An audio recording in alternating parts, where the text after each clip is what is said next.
So she teaches research service courses in art and design for social change at FIU, where she leads the graphic design effort and founded designischange.org, a research service course initiative connecting students with nonprofit organizations through design. And actually, Silvia has helped us in the past with her students and providing some posters for us in the past. She's a fellow of IDSFA, Institute of Doctoral Studies in the Visual Arts, and a PhD in Philosophy, Aesthetics, and Art Theory candidate. I know you're going to be done soon, right, Silvia? That we can call you Dr. Pease. Really. Her research focuses on the intersections between art, politics, and gender in Latin America. She's the chief officer and founder at Studio 1231, a strategic sustainable design firm, which aims to connect people and ideas in a global community. Prior to Studio 1231, Silvia was a partner and creative director, Carol Pease, an international multidisciplinary design firm.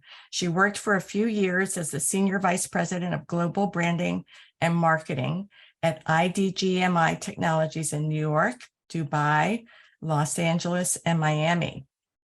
She led the IDGMI company into technological inventions and complex product launch planning at events such as the Mercedes-Benz and New York City Fashion Week. Her graphics of Seleccion's Reader's Digest covers have become case studies for magazine design. Throughout the years, she's received many awards and recognitions from the American Institute of Graphic Arts and others.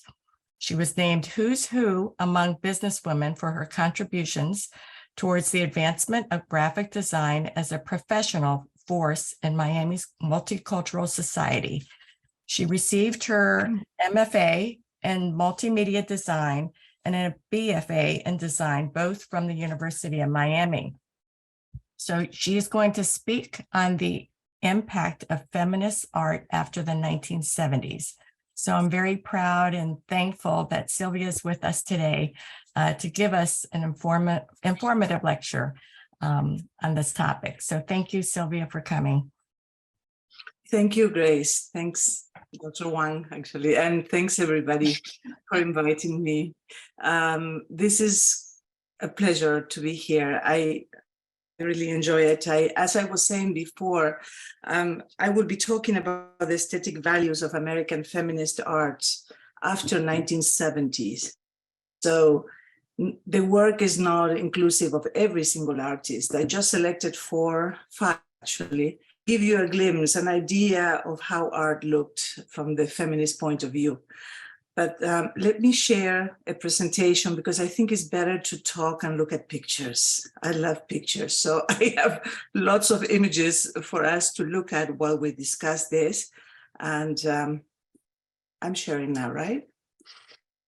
Hold on just a second. This.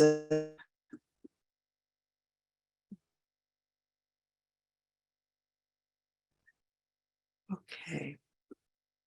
That's good. All right. I don't know if you get to see this, but let me move it. Do you see this part? No. Oh, okay, good. Can you hear me now? Yes? Yes. Yes? Okay, Yes. Perfect. So today we will talk about the aesthetic value of American feminist art after 1970s. And I'll start with a quote from Lucy Lippard, who says,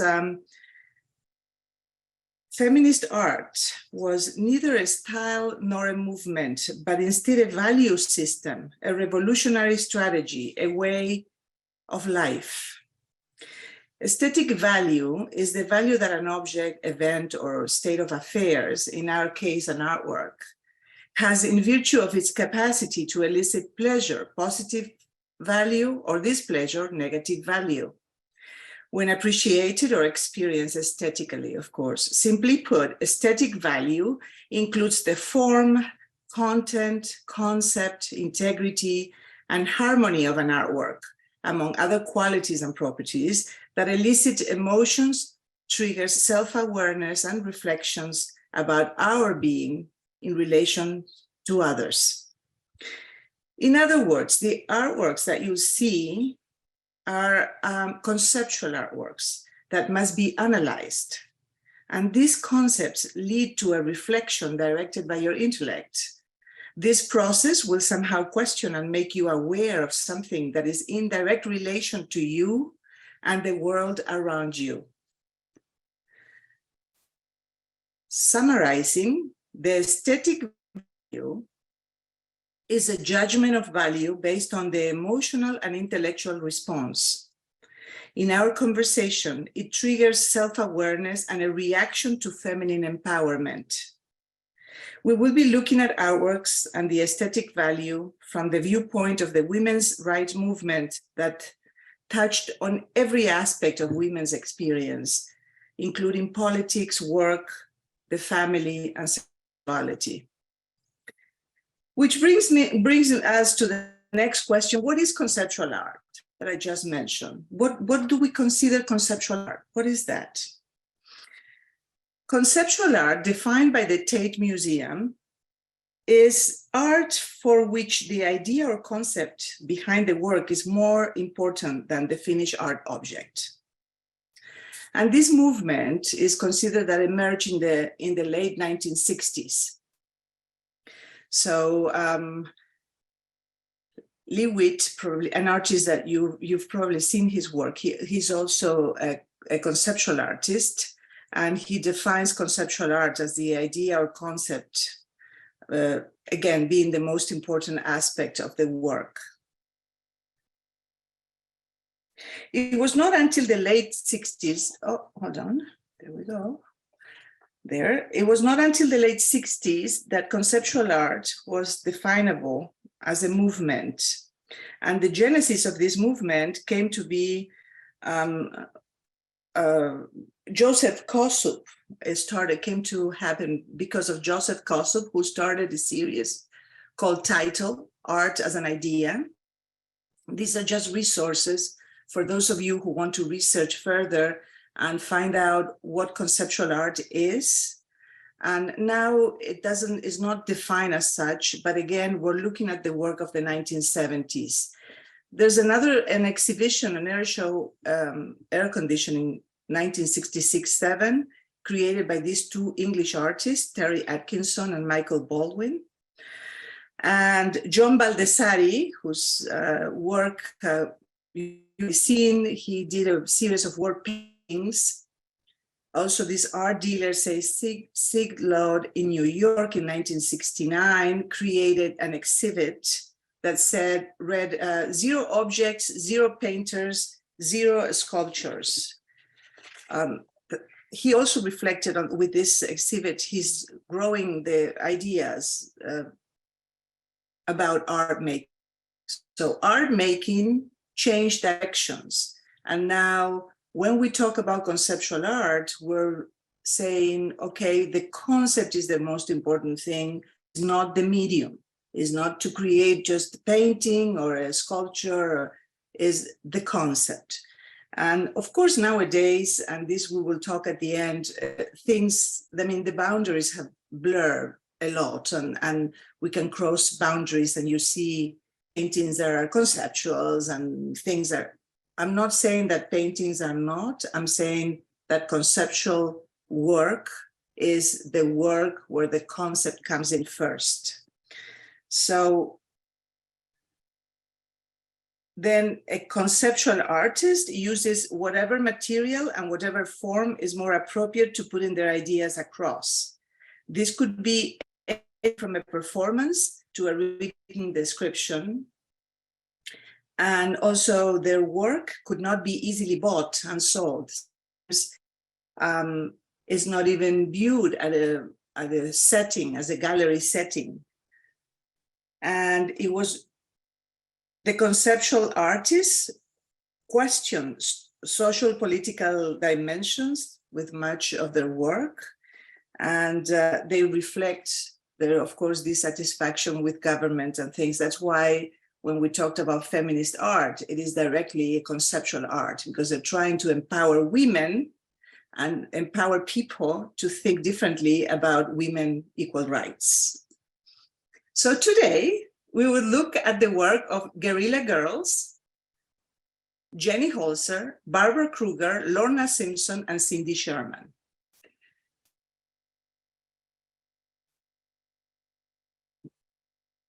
Okay.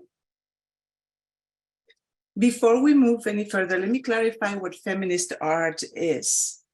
Art that seeks to challenge the dominance of men in both art and society, to gain recognition and equality for women artists, and question assumptions about womanhood. This is a definition provided by the MoMA, the Museum of Modern Arts.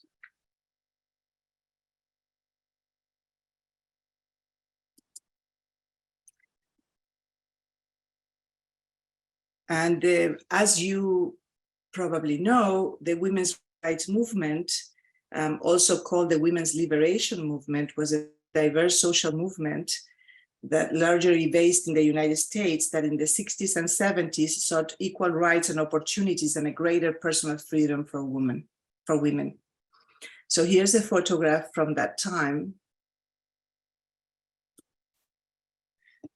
And we will start our description with the Guerrilla Girls. And you see here is an all-female collective who remain anonymous by wearing gorilla masks and naming themselves after famous dead women. Guerrilla Girls wrote, quote, "We are a group of women artists and art professionals who fight discrimination. We are the conscious of the art world, counterparts to the mostly male traditions of anonymous do-gooders like Robin Hood, Batman, and the Lone Ranger. We have produced over 80 posters, printed projects and actions that expose sexism and racism in the art world and culture at large. We use humor to prove that feminists can be funny. We could be anyone, we are everywhere." So this group famously began in reaction to the exhibition at the MoMA in 1984. This exhibition was called an International Survey of Recent Painting and Sculpture. And although the exhibition was supposed to represent the top artists in the world, out of 169 artists, only 13 were women. To add to the insult, the curator, Tina Stone McShine, stated in an interview that day that, quote, "Any artist who wasn't in the show should rethink his career," close quote. A group of artists protested outside of the opening.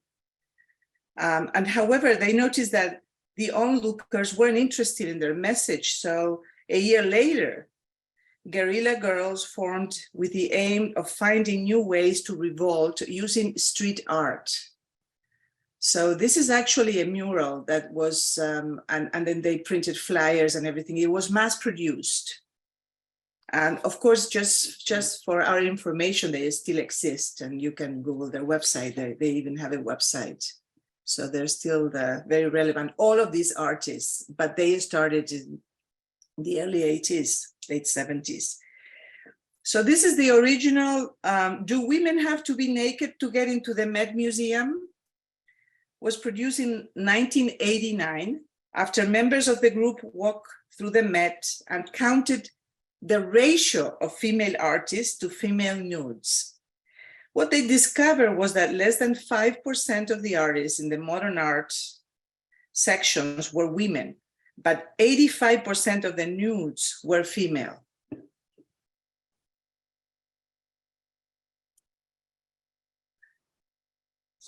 So these two slides, the one on the left, 1986 report cards, list,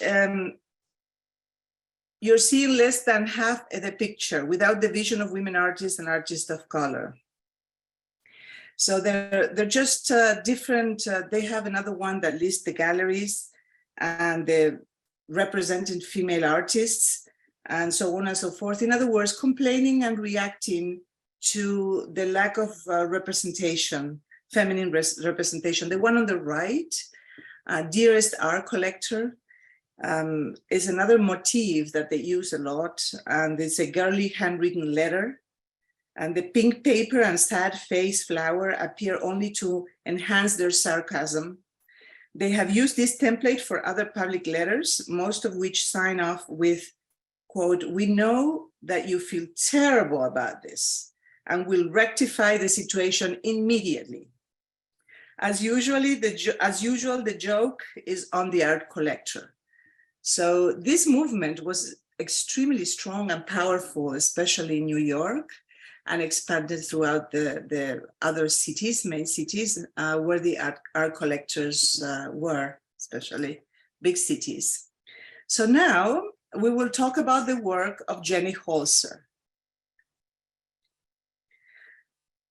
She's one of the most famous female conceptual contemporary artists who has been extremely influential in the intersections of art and feminism. This is Jenny Holzer now at her studio. Although still making successful art today, Jenny Holzer was best known for her series called Truisms that we'll talk about in a few minutes, which are 250 maxims or short phrases expressing a truth. Written between 1977 and 1979, she plastered these truisms across Manhattan under the disguise of anonymity. In other words, Holzer truisms were short phrases, sometimes contradictory, sometimes controversial, that she would display publicly in different forms. So her art is the most, her work is not only anonymous, but her primary medium is text, flashing, scrolling, italicized, bolded, empathic lines of text, which she uses to address the untruths exposed by governments, corporations, and others in power to exploit truth for more power. So here's the truism, and then this is the one that made her famous. It's called "Abuse of power comes as no surprise." And again, all these artists, let's remember that we're working during the time where media started to expand, and it was everything about television and film and new media. So these artists took the advertising techniques to blend the boundaries between fine art and advertising, basically. So they used signage. Here's an original photograph of Manhattan. Abuse of power comes as no surprise. And the same truism would be on t-shirts, like the one we see here, or on books and everywhere, just to make people think, react. Again, this is conceptual art. We read something, we intellectualize, and we have a variety of interpretations depending of our background, right? So this statement is part of Holzer truism, these statements, moral injury and abuse of power. And they were everywhere. As I mentioned, some of the phrases are, of course, feminist, most of them, like the famous one, which I don't have a photograph here, that says, raise boys and girls the same way. In general, I think these truisms are meant to evoke a feeling of uncomfort in the viewers, make them question the values that they hold. In particular, because of the way these are displayed. They're anonymous in public areas, and there is a question of who these phrases are from and who they are meant to be seen by. By displaying this in the way she does, let me look at another one. This is another image, which is also connected to how advertising might be displayed. She shows how messages are constantly being given to us, whether subconsciously or not, and by subverting this to make uncomfortably true statements about sex, gender, and power, Holzer is using feminism to change the way in which people may think. Remember that her early career also coincided with Ronald Reagan in America and Margaret Thatcher in Britain, that spurred young artists to focus on activism in their art and respond to daily injustices. It was a special time that, of course, we lived that many times again, but mostly the children of post-war society raised when television was the defining cultural medium. These artists took to appropriating commercial advertising and hit the streets to communicate to the broadest audience possible. Holzer said, quote, "If you want to reach a general audience, it's not art issues that are going to compel them to stop on their way to lunch. It has to be life issues."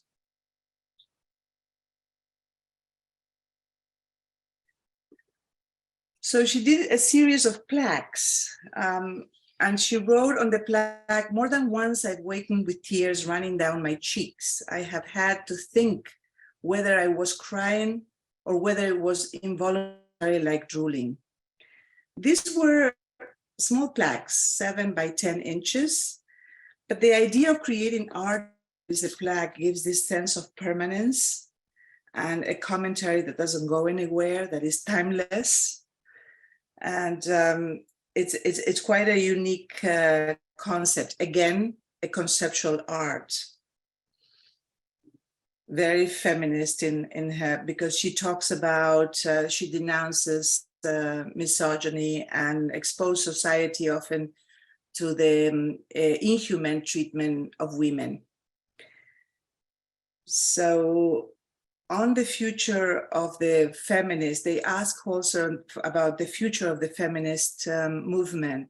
And she stated, quote, "Make it a constant focus. Don't feel guilty for making it a constant, out loud focus. Women are not horrible. We're largely not the problem."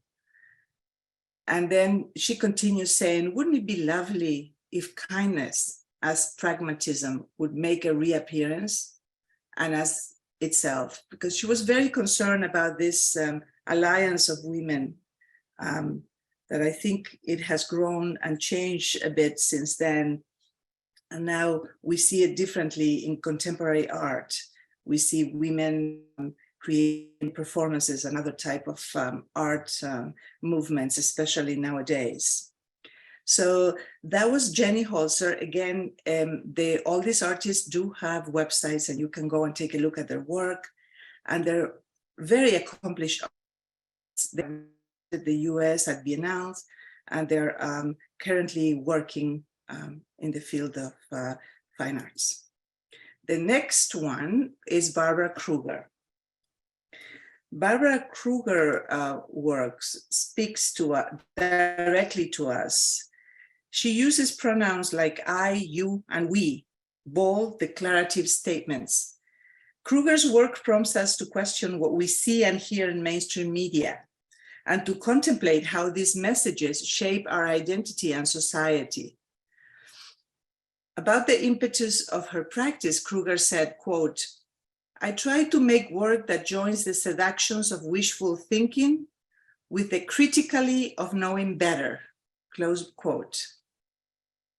Through a canny combination of imagery and text appropriated from magazines, television, video, and newspaper, Kruger's practice, spanning from more than 4 decades, challenges how we assign meaning to visual signifiers of faith, morality, and power. Kruger was born in 1945 in Newark, New Jersey, and grew up during the golden age of American advertising. And we can see it permeated all aspects of her life and informed her style. And it's very interesting because I went to Art Basel this year and I took a picture of Kruger's work here at the convention center, because I immediately recognized her work. And if you look at her work, it always has red, bold typography, Helvetica or Futura Condense, reverse typography almost as a signage, very advertising-like of the 80s. And she uses what is called vernacular photography. And that is the photography that you just take as you walk by without any prompts or without any concern about the aperture and the light and this and that. Is very intuitive photography. So her background is yes, in graphic design, and she worked for important magazines and Mademoiselle and House and Garden. She was a designer there in New York. And then again, she's one of the feminist artists that has crossed the boundaries from advertising to what is considered fine art. Her posters and her work is exhibited worldwide. So she addresses media and politics in a very authoritative and direct way. As I said, we're very imperative, and her words and her images merge those two worlds, the commercial and the fine art. So in 1989 was marked by numerous demonstrations protesting a new way of anti-abortion laws, clipping away the 1973 Roe versus Wade Supreme Court decision. And as we know, we have faced the same thing again. But this poster was created with that inspiration and title, "Your Body is a Battleground." Was produced by Kruger for the Women's March on Washington in support of productive freedom. And this was, as I said, in the 80s. The woman's face is this body split in positive and negative exposures and obscured by text, making a stark divide. This image is simultaneously art and protest. Through its origin is tied to a specific moment in time. The power of the work lies in its timeless and its declaration. Again, as I mentioned before, this type of work, conceptual work, not all conceptual work, but this specific one that we're looking at today, it also play with the act of surprise, because you will see a poster that is literally not real, was commissioned by the artist and created by the artist, next to a poster like the one on the right here that was a real poster. So the artist is making a political commentary. She advocates women's fight against this patriarchy and the right for choice, offering an artistic critique of the seizure of power over the body. As I said, this particular work of the artist in 1990s remains relevant today, unfortunately, since in 2022, the US Supreme Court officially overturned the Roe versus Wade ruling, which has granted constitutional right to abortion in 1973. As a result, conservative states now have the ability to restrict and even outright ban abortions. This piece, done by Kruger, is one of her famous works. It's called Untitled, "Your Gaze Hits the Side of My Face," 1981, and displays the female body as the object of male gaze. Here, the artist refers to the objectifying male gaze, a term coined by Laura Mulvey, a key figure of feminist theory, in her 1975 article. In this work, Kruger confronts the modern female body, a passive, inert object to be looked at, and reinterprets it with a postmodern feminist perspective, arranging the words of her statement in a vertical stack next to the portrait of a woman. And Barbara Kruger continues to do work today. She has solo exhibitions in several leading art institutions around the world. such as LACMA, Moderna Museet in Stockholm, Institute of Contemporary Arts in London, and many more. Her collages are presented in the form of a site-specific installation, like the one you see on the left.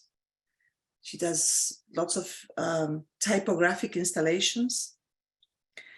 And Kruger represented US in the 1982 Venice Biennale, which is one of the most respectful art event that occurs in Venice every year.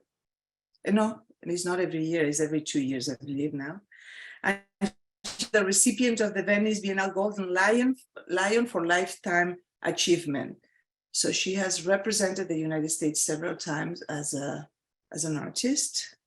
Actually, and here's on the one on the right is the piece that I discovered at Art Basel when I went with Dr. Wang this past December.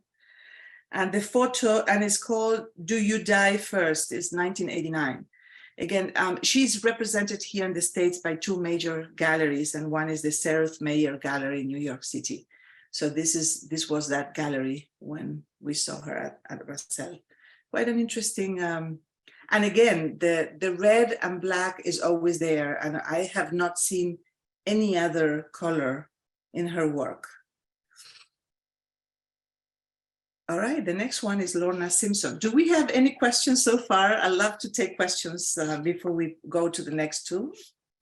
No? Fine? We'll have time afterwards. Afterwards? Okay, all right, no questions then, well. okay. All right, perfect. So Lorna Simpson, Lorna is actually a little bit younger than the others. She's African-American and a visual and multimedia artist, and she was born in the 1960s. The others were born 10 years before.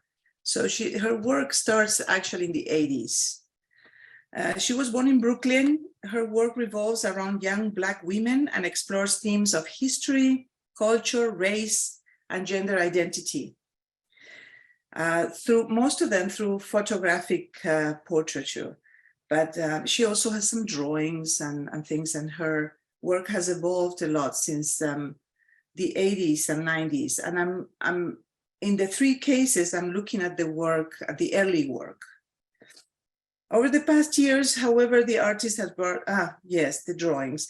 Simpson's iconic early images of the 80s, a Black figure in white clothing, face turned away from the camera or cropped out of the frame, accompanied by precise crafted allusive texts that replicate what is seen by what is heard in these voicings.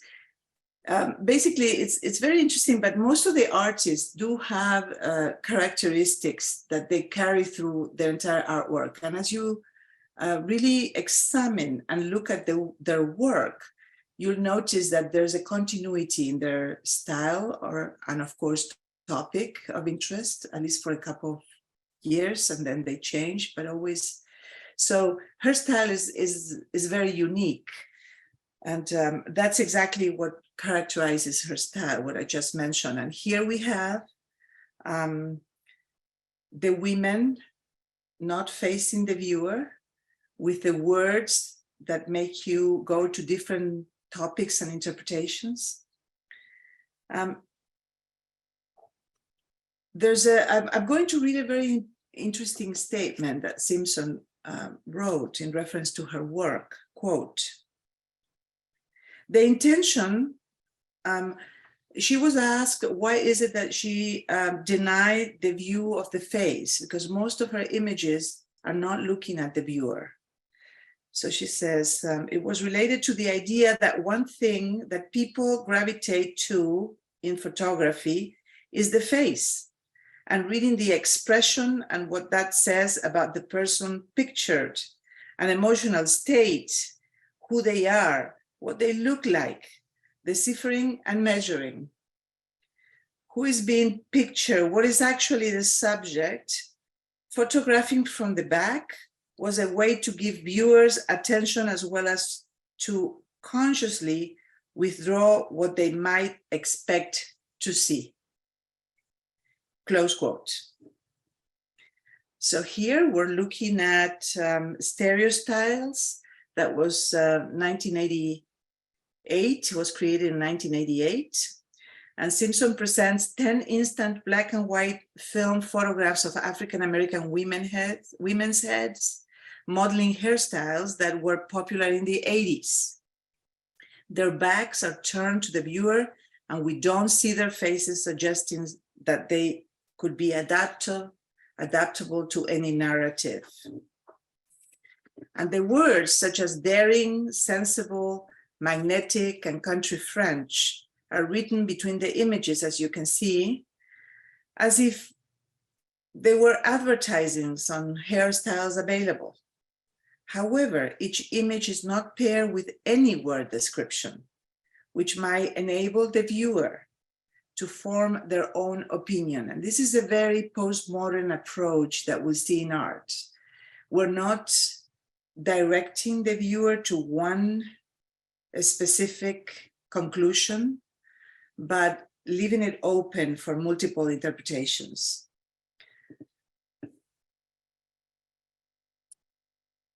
And here's another one. When Simpson began to stage her own photographs in 1985 and to write accompanying texts, she came in a little bit closer then with the imagery. She allow us to see a carefully framed black body abstracted in gesture and in white clothing, yet also permitted us to read the comments and redirect us to different interpretations. And the other interesting comment about her work is that her narratives seem to be frozen in a never-changing present with memory and the past. When it gives you a present because you're seeing the photograph, yet it gives you a projection or a future because you don't know. Let's say if today is Tuesday, you're going to be thinking, okay, tomorrow Wednesday, so that's the future. And then it also can take you to the past because at the bottom you have words like misinformation, misidentify. So as a viewer, you can relate this image to the words that belong to memories of your past. So this idea of blending present, future, and past is quite interesting in her work, along with the concept of you don't need to see a face and there's a repetition of the same body over and over again, which you can interpret differently. And the person that poses for her pictures was a very good friend of her, Alba Rogers, and sometimes she was mistaken by Lorna Simpson. They were good friends and of course, producing work. So one can argue that all the work of Lorna Simpson is built on the juxtaposition of gestures and reenactments, creating meaning in the resonant gap between the two. It is a gap that invites the viewer, reader to enter. And it requires an active questioning of some presented truths that you read. Seeing is not necessarily believing, but what we might see is altered not only by our individual experiences and assumptions, but also critically by what we might hear. So that's exactly what I was just telling you about, that we bring a luggage, and when I teach my students at FIU, I tell them, leave the luggage behind and let's start new. And it's because we have these preconceived ideas what colors go with what. Our parents, for example, tell us red goes with blue, just wear this with the other. And I go, forget it. Those are preconceived ideas affected by culture. Let's forget about those and let's start from the beginning. Anyway, I find her work quite interesting because, as I said, it opens up all kinds of interpretations. And this is, I think, the last one we'll see of her.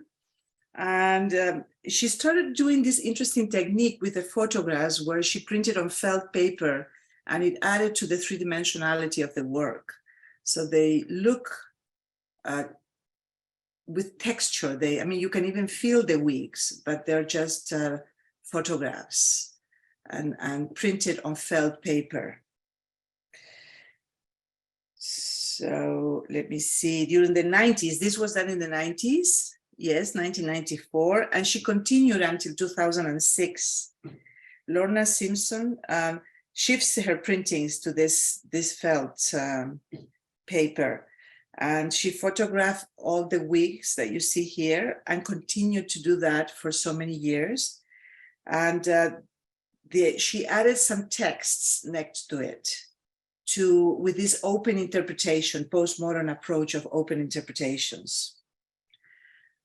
And also then she did another, which I don't have a photograph, but she did some prompts with people wearing wigs and carefully, but she basically left them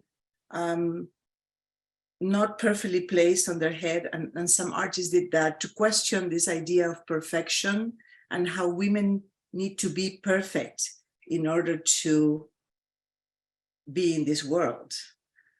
So they were questioning this idea that it's okay to be imperfect, it's okay to make mistakes, it's perfect, we're beautiful anyway. So this is Lorna Simpson, and I particularly like her work a lot. And she's, as I said, represented everywhere and doing wonderful work today. And the last one we're going to look at today is Cindy Sherman.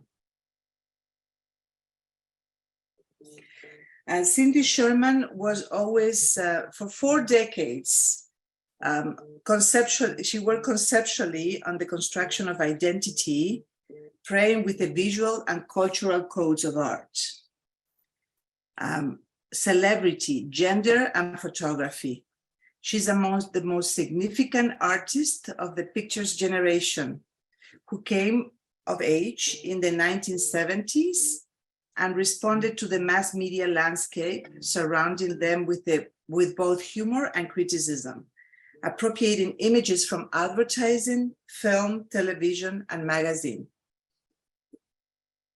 Sherman, let me turn this off. Okay.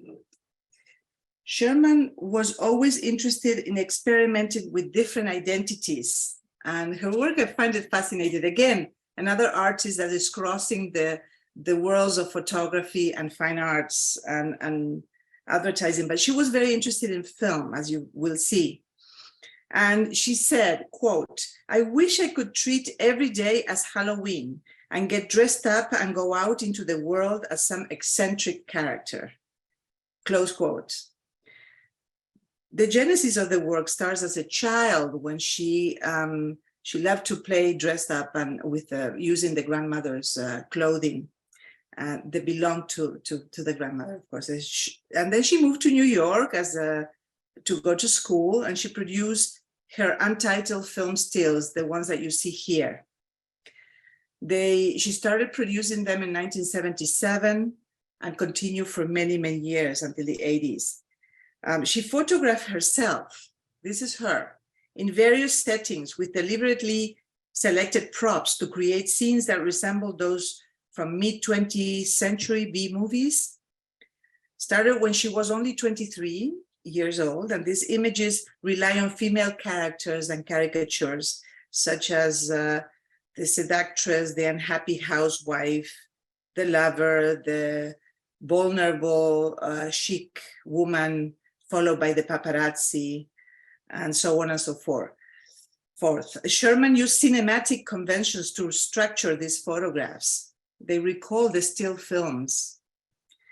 And in her untitled photographic series, she impersonates actresses in roles from various movies that we think we have seen. When we look at each one, these are different stills, and they're sold as photographs. For example, the top left impersonates the young woman, career woman in the big city with the skyscrapers, and followed by the chic Italian woman trying to hide from the cameras and the paparazzis. and the scary woman walking along this Parisian streets, and so on and so forth. And you can you can create your own fantasies about them as you see them. These are mine, but it's just sort of like you see them and you go, okay, I've seen this picture before. So this is the artist dressed as this famous actresses. So during this time, Sherman was reading and learning about film and film theory. And she learned about the work of the Swiss-French filmmaker Jean-Luc Godard and the Italian filmmaker Michelangelo Antonioni. So that she appropriated all these characters from their movies. So she used theatrical effects and different roles.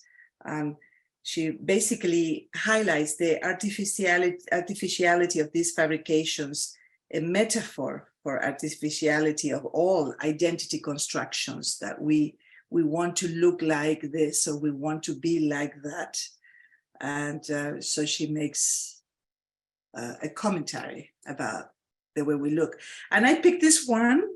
The one on the left is a still photography that she actually impersonates Brigitte Bardot. And this is Sherman dressed as Brigitte Bardot. And I put it next to a photograph of Brigitte Bardot in Contempt, in French is Le Mépris, in 1963, which is a film by Jean-Luc Godard.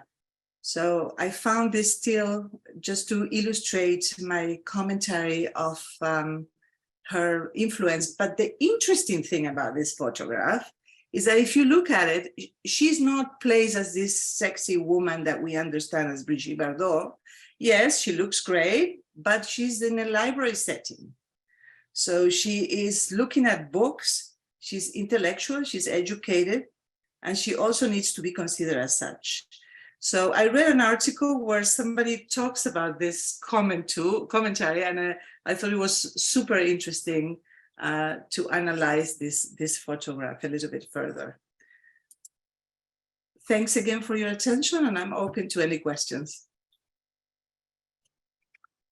Thank you, Silvia. That was wonderful. I have a question that's been bugging me. My daughter actually was creating a picture on some app or something, where she just gives what she wants in the picture, and then it gives you an automatic picture, and I guess within a few minutes. And so it's artificial intelligence that's creating art.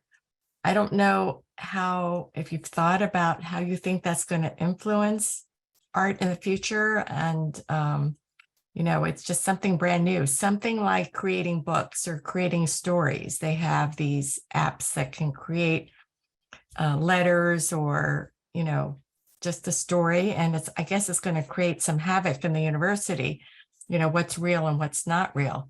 I don't know if you've had any experience with that in your own classes. Yes, well, that's an interesting question. I don't teach, but yes, at FIU, we do have a brand new department who is connected to the one I'm in communications, that is teaching and doing artificial intelligence. So it opened actually at the end of last year, and it is the future, and it is happening right now. And I've seen work, and like anything, just like when photography started, that photography was commercial, and then it also became fine art. There are certain boundaries. It could be artificial intelligence can be used just to create something to be used for us to see ourselves in a different way, or to learn. And it can also be used to produce art. Yes, it all depends on how it's produced and the concept. Again, that's the main thing. And it is happening now. Yes. Interesting. It is. Thank you. I can't help but think, and I'm sure all of you do also, that it's it's so upsetting that some of these issues that these artists were fighting in the 70s or 80s are still with us today. And I wish we would be moving forward and have more power. And I'm glad these women artists are active and fighting and representing us. Like I said, I just find it disappointing that we're still dealing with some of those issues. I did want to let you know, if you'd like to ask a question, the chat is open. It's directly to me if you don't want to ask it out loud. So I will ask the question for you. If you want to raise your hand and ask a question, you can do that as well. I know we're a little over the time. I don't know if anyone has a question. Well, thank you very much. We appreciate it. It was very interesting. And I love the way you help us interpret some of the art we're looking at. We will all be on the lookout for these artists so we can see what they're doing. Yes, just to clarify, thank you so much for your attention. I know I talk too much, but it's okay. Just you were saying 20 minutes and I went a little bit over as always, but just to clarify, these artists are working today, but there's such a completely new movement in the arts, which is called experiential art, the feminist art. So it's experiential art, and I've been studying and researching this type of movement, especially in South America, where it's interesting, when they don't have budgets, this urge to change and to make an impact is very intense. So there's a lot more to be looked at. What we looked at is the art that started in the 1970s and 80s. And I sort of stopped the work there because of time constraints. But those of you who are interested, and of course, you can always, I'll be glad to let you know when I have other conferences and so on and so forth, because I do talk about contemporary art. But I thought it was important for us to understand where this starts. And Amy made such an interesting comment. How far have we gone? And is art a good venue to change the way people think? Of course, if I answer that, I'll say yes. But that's something for us to reflect upon. What is our role? I see a hand there. I know. Marlies, would you like to ask a question? Yes, when I saw the picture from Barbara Kruger with the face, one side black, one side white, it reminded me of posters I had in my bedroom at that time. Was she the first one to start with that? Because I think afterwards it was a movement with a lot of artists. I remember, now the name is gone, Chemo Brain. They had a poster purple and white, and it was from the artist, and it came up. So was she the first one to start with that? Well, she was one of the pioneers, Marlies. You're right. I mean, she was a pioneer in the field. She was trained as a graphic designer, and then, so that was her medium. And then she started immediately printing and reproducing this, and it became mass produced and fine art. So if you have one of those posters, make sure you keep them. Because they were, it's gone. And oh gosh, it was at or a T-shirt, one of those things. Neil Diamond in purple and white, and I loved that. And it was about 1.5 meters large. It was a huge poster, but it caught my attention because I'd never seen that type of artistry. Yes. And that's why I selected. That's an interesting comment that you're making, because, you know, we think of art and we say, okay, a painting, a sculpture, this, yes. And this is quite you know, I teach graphic design at the university, one of my subjects. And then I always say, well, you can look at this graphic design not by sitting in front of a computer, and it is also art. I mean, why are we dividing and crossing? I mean, that's what the Bauhaus movement really talked about. we should blend the boundaries, and design, like Kruger, is a great example. She became a fine artist by making these posters huge and covering all the walls in Manhattan and all the, I mean, was amazing. So it's street art, basically, popular art, mass produced, not the one that you'll find, but now she's at the museums. But at that point, she was not even interested in going to the museum because she was rebelling to the structure and the institutions, which I find it fascinating because we're so, you know, we always want to have titles and hats and things and that. And she says, forget that. I just want to make noise. Which is great. Yeah. Love that. Mhm.